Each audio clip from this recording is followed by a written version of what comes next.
जय हिंद। ये वीडियो आप लोगों के लिए बहुत ही ज़्यादा खास है, चाहे आप 9th में हो या 10th में या 11th में या 12th में, किसी भी क्लास में हो, सभी लोगों के लिए बहुत ही ज़्यादा इंपॉर्टेंट है। तो ध्यान से वीडियो को देखना। ऐसा वीडियो आज तक किसी ने नहीं बनाया होगा। तो आज के इस वीडियो में आप लोगों को बताऊंगा कि बोर्ड परीक्षा की कॉपी में एग्जामिनर क्या देखकर आपको फुल मार्क देते हैं। देखिए, चाहे आप 9th में, तभी आप लोगों के लिए बहुत ज़्यादा इंपॉर्टेंट है क्योंकि सीखने को मिलेगा। और जैसे 11th में, तभी आप लोगों के लिए बहुत ज़्यादा ज़रूरी है। जैसे 10th 12th में तो बहुत ही ज़्यादा आप लोगों के लिए ये मेन है। उसके बाद में क्या देखकर आपको फेल कर देते हैं, जो एग्जामिनर होते हैं वो आपको क्या देखकर फेल कर देते हैं। देखिए, बहुत सारे लोग, आपने सुना होगा कि ये बच्चा पढ़ने में बहुत अच्छा था इस विषय में और वो फेल हो गया। तो कैसे फेल हो जाते हैं, तो सारी चीज़ें आप लोगों को बताऊंगा कि वो कौन सी गलती कर देते हैं कि इस वजह से वो फेल हो जाते हैं। तो ध्यान से वीडियो को देखना, तभी आप लोगों को समझ में आएगा। उसके बाद में ये भी बताऊंगा कि जो कॉपी आप लोग लिखते हैं तो एग्जामिनर आपको फुल मार्क कैसे देते हैं, तो वो भी आप लोगों को बताऊंगा। और इसी वीडियो में बताऊंगा, ये वीडियो एग्जाम से पहले देख रहे हैं या एग्जाम के बाद, दोनों लोगों के लिए बहुत ही ज़्यादा इंपॉर्टेंट है। एग्जाम से पहले देख रहे हैं तो बहुत ही ज़्यादा अच्छी बात है, और जैसे बाद में देख रहे हैं तभी बहुत ही अच्छी बात है। तो चलिए शुरू करते हैं। तो देखिए, सबसे पहले कुछ यहाँ पर ये समझ लेते हैं। देखिए, अगर आपकी हैंडराइटिंग ख़राब है तो आपको कैसे लिखना है बोर्ड एग्जाम में कि जिससे आपको अच्छे मार्क मिले। उसके बाद में बोर्ड एग्जाम में कॉपी मिलते ही आपको क्या करना है, तुरंत लिखना है कि देर बाद, कैसे क्या, सारी चीज़ें आप लोगों को बताऊंगा। उसके बाद में यहाँ पर कोई भी क्वेश्चन का आंसर कैसे लिखना है कि जिससे आपको अच्छे से अच्छे मार्क मिले, वो भी आप लोगों को बताऊंगा। उसके बाद में कोई क्वेश्चन का आधा, यहाँ पर आधा उत्तर आ रहा है, कोई क्वेश्चन का जैसे यहाँ पर आपको आधा उत्तर आ रहा है तो आपको क्या करना है, उसको छोड़ देना है या उसको लिखना है। उसके बाद में कोई भी क्वेश्चन का यहाँ पर आंसर कितना लिखना है आपको, जैसे 180 वर्ड में लिखना होगा कि 200 में कितना बड़ा लिखना है कि जिससे आपको फुल मार्क मिले, तो ये भी आप लोगों को बताऊँगा।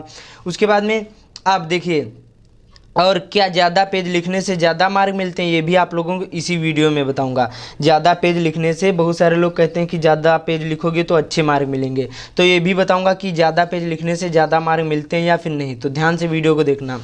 तो देखिए, सबसे पहले यहाँ पर बात कर लेते हैं एग्जामिनर कॉपी में क्या क्या देखकर आपको पास या फिर फेल करते हैं। तो देखिए, सबसे पहले आपको जो वहाँ पर बोर्ड एग्जाम में जाओगे, सबसे पहले वो देखते हैं आपकी लिखावट कैसी है। जैसे आपकी अच्छी लिखावट होगी तो कुछ गलत भी लिखा होगा, तभी आप लोगों को फुल मार्क देंगे। बहुत सारे लोग क्या कर देते हैं, उनकी अच्छी हैंडराइटिंग नहीं होती लेकिन क्वेश्चन तो सही लिखा होता है, लेकिन अब एग्जामिनर का मोड पता नहीं कैसा होगा। जैसे यहाँ पर इंग्लिश या फिर हिंदी का होता है, उसमें देखिए आपको हैंडराइटिंग विशेष महत्व होते हैं। तो अब एग्जामिनर का पता नहीं कैसा मूड होगा और आपको नंबर नहीं देगा और काट भी देगा। इसलिए आपको हैंडराइटिंग पर विशेष ध्यान देना। हैंडराइटिंग सही होगी तभी आप लोग अच्छे मार्क ला सकते हैं, इसलिए हैंडराइटिंग बहुत ज़रूरी होती है। एग्जामिनर हैंडराइटिंग ही देखते हैं। उसके बाद में सादा पेज छोड़कर आना, तभी आप लोग फेल हो सकते हैं। जब सादा पेज छोड़कर आओगे तो उसमें क्या, एग्जामिनर आपको कैसे नंबर देगा। तो ये ध्यान रखना, कभी भी सादा पेज नहीं छोड़कर आना है। उस प्रश्न से संबंधित जो भी आपको मालूम हो वो लिखने की कोशिश करना, ये आपको ध्यान रखना। बहुत ज़्यादा ये मेन पॉइंट होते हैं, ऐसा कोई नहीं बताता। उसके बाद में प्रश्न का आंसर नंबर ना लिखना। बहुत सारे लोग क्या कर देते हैं, उत्तर तो लिखते हैं, उत्तर उनको मालूम होता, बहुत अच्छी तरीके से लिखते हैं, लेकिन वो क्या कर देते हैं, प्रश्न का जो यहाँ पर आंसर नंबर नहीं लिखते हैं। जैसे सपोज करें, यहाँ पर पूछा गया, आपके यहाँ पर 28वां यहाँ पर क्वेश्चन पूछा गया कि दिए गए लेखकों में से किसी एक लेखक का जीवन परिचय, उनकी प्रमुख एक रचना का उल्लेख कीजिए। तो क्या कर देते हैं, कॉपी मिलती है और यहाँ पर ऐसे जीवन परिचय हेडिंग डालकर और वो यहाँ पर ये जीवन परिचय लिख देते हैं, लेकिन ये आपको उत्तर नंबर भी डालना है। जैसे यहाँ पर प्रश्नोत्तर कितना है, ये प्रश्न नंबर 26 है, तो आपको क्या करना है, यहाँ पर प्रश्नोत्तर, यहाँ पर प्रश्नोत्तर अच्छी राइटिंग में लिखना, प्रश्नोत्तर नंबर यहाँ पर डालकर, जैसे 26 है, 26 का है तो का, खा हो तो खा, गा हो तो गा, ये सारी चीज़ों का ध्यान रखना है, तभी आप लोग नंबर पा सकते हैं, वरना नंबर नहीं। ऐसे उसको क्या पता एग्जामिनर को कि कौन सा आपने लिखा है, तो ये ध्यान रखना है। प्रश्न 26 हो, 27 कोई भी हो, आपको उसमें प्रश्नोत्तर संख्या या नंबर डालकर 26 का हो तो का, खा हो खा। उसके बाद में यहाँ पर जो रोमन अंकों में है, जैसे एक कर रहे हैं तो एक, दूसरा कर रहे हैं तो दूसरा, तीसरा कर रहे हैं तो तीसरा, ये सारी चीज़ों का ध्यान रखना। यही सारी चीज़ें देखकर एग्जामिनर आपको फुल मार्क देते हैं। तो देखिए, पढ़ाई के साथ साथ ये भी सारी चीज़ें आना बहुत ज़रूरी है। और जैसे आपने जो कॉपी में फालतू की चीज़ें लिखी, तभी आप लोग फेल कर दिए जाओगे, क्योंकि उस प्रश्न से संबंधित आपको लिखना है, तभी आप लोग अच्छे मार्क ला सकते हैं, वरना आप लोग अच्छे मार्क नहीं ला सकते। तो ये आपको ध्यान रखना है, फालतू की चीज़ें उसमें नहीं लिखना है। उसके बाद में उसमें ये सारी चीज़ें आपको गालियाँ कसम या फिर ये पैसा, ये सारी चीज़ें कॉपी में नहीं लिखना है। प्रश्न से संबंधित जो भी आपको मालूम है वो लिखने की कोशिश करना है, ये आपको ध्यान रखना है। तो ये बोर्ड की कॉपी में कोई भी फालतू की बातें या गालियाँ कसम शायरी पैसा एक यहाँ 200 100 यहाँ पर कोई भी आपको ये सारी चीज़ें नहीं करना है। ये सारी चीज़ें करोगे वहाँ पर कैमरा लगे होते हैं तो आप लोग फेल कर दिए जाओगे। तो ये ध्यान रखना, कुछ भी नहीं करना है। प्रश्न से संबंधित जो भी आपको मालूम हो वो लिखने की कोशिश करना है। उसके बाद में यहाँ पर आगे चलते हैं। यहाँ पर ध्यान से वीडियो को देखना और वीडियो को शेयर भी कर देना अपने फ्रेंड के साथ, जो भी क्लास 10th एंड 12th या 9th कोई भी क्लास में हो। बाकी चैनल को सब्सक्राइब भी कर लेना, आपको यहाँ पर हर एक वीडियो मिलेंगे। कुछ भी पूछना हो कमेंट में भी पूछ सकते हैं। उसके बाद में क्या ज़्यादा पेज लिखने से ज़्यादा मार्क मिलते हैं? देखिए, बहुत सारे लोग कहते हैं कि ज़्यादा पेज लिखोगे तो बहुत ही अच्छी बात रहेगी। नहीं, जैसे पूछा गया उसमें, जैसे एक कोई निबंध है, पूछा गया 150 वर्ड में लिखना है, 150 शब्द सीमा लिखना है, तो उससे ज़्यादा नहीं लिखना। उससे ज़्यादा लिखोगे केवल आपका ही टाइम बर्बाद होगा, वहाँ पर आपको नंबर नहीं ज़्यादा मिलेंगे। तो ये ध्यान रखना है।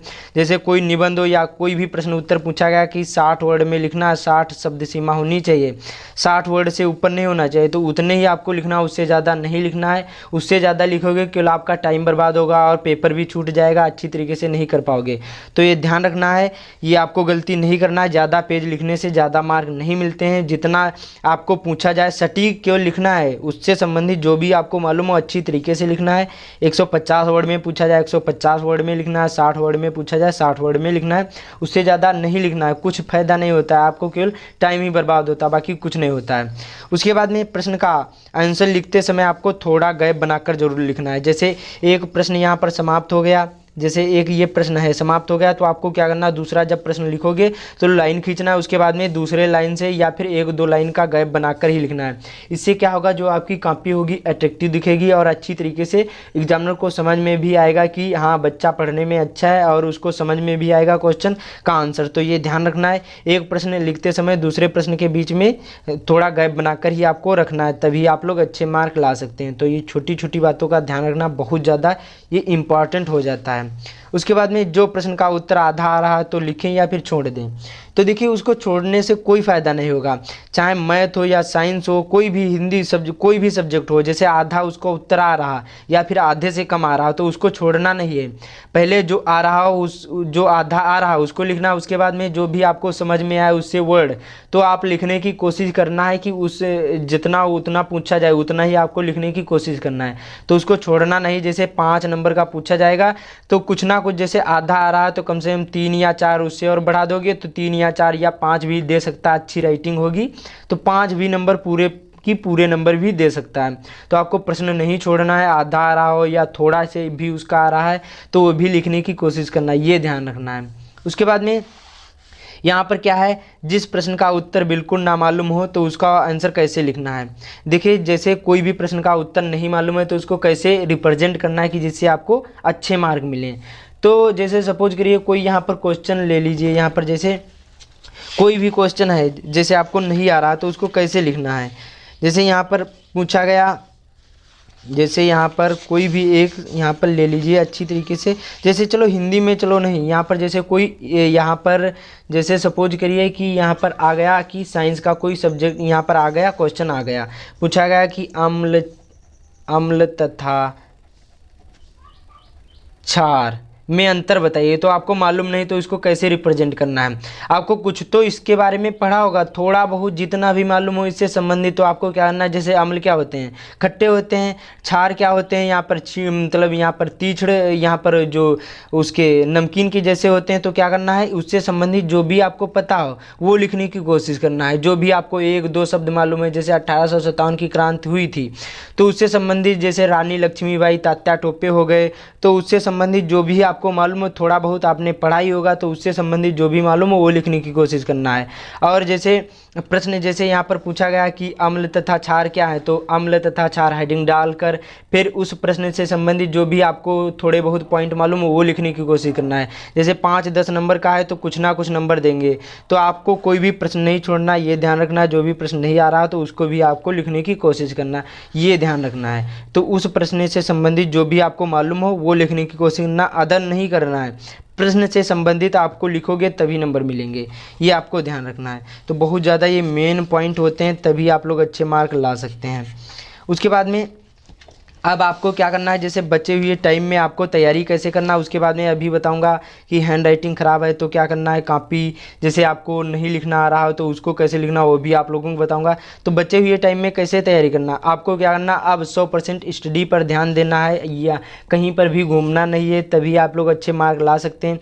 यही टाइम होता है पढ़ाई करने का। उसके बाद में देखिए ये बार बार मौका नहीं मिलेगा, बाद में जब रिजल्ट आएगा तब सोचोगे काश पढ़ लिया होता। यहाँ पर जैसे 69% रह गए तो सोचा होता, आप लोग सोचोगे बाद में कि काश पढ़ लिया होता, 1% और बढ़ जाते, यहाँ पर 70% हो जाते, या 89% रह गए, सोचा होता है और थोड़ा सा और पढ़ लिया, 90% हो गए होते। तो ये आपको पहले से ही अच्छी तरीके से 100% स्टडी पर ही ध्यान देना, फालतू की चीज़ों पर नहीं टाइम गंवाना है।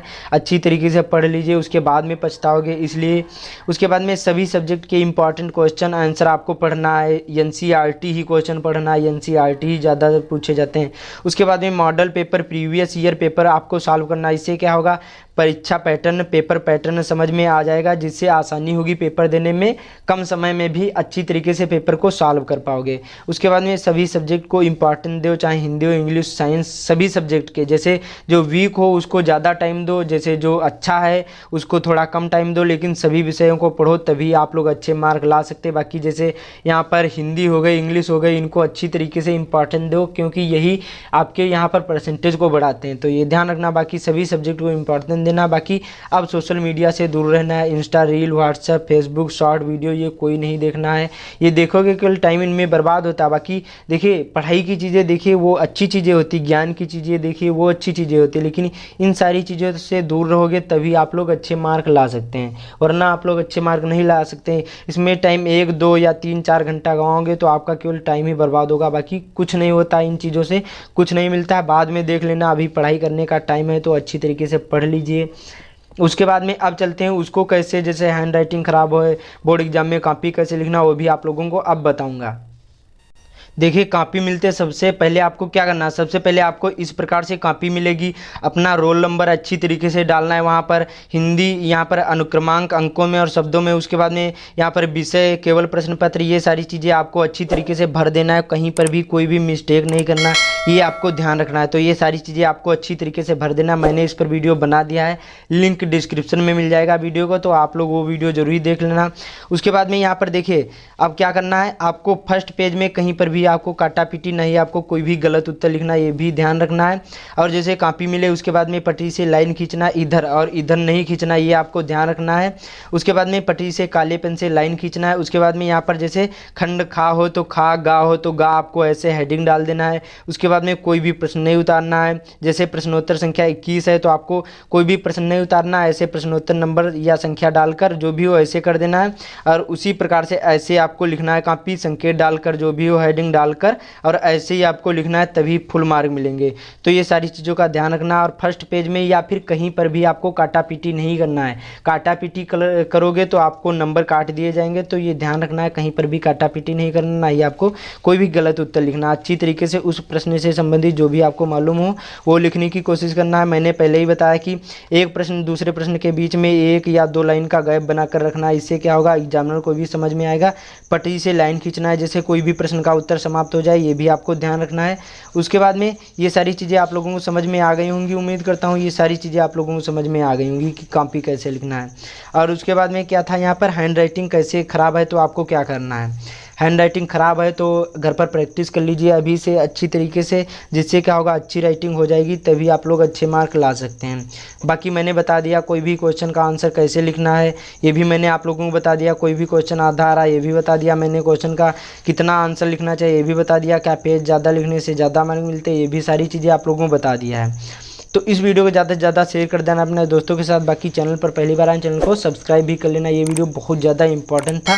तो मिलते हैं अगले वीडियो में, तब तक के लिए जय हिंद।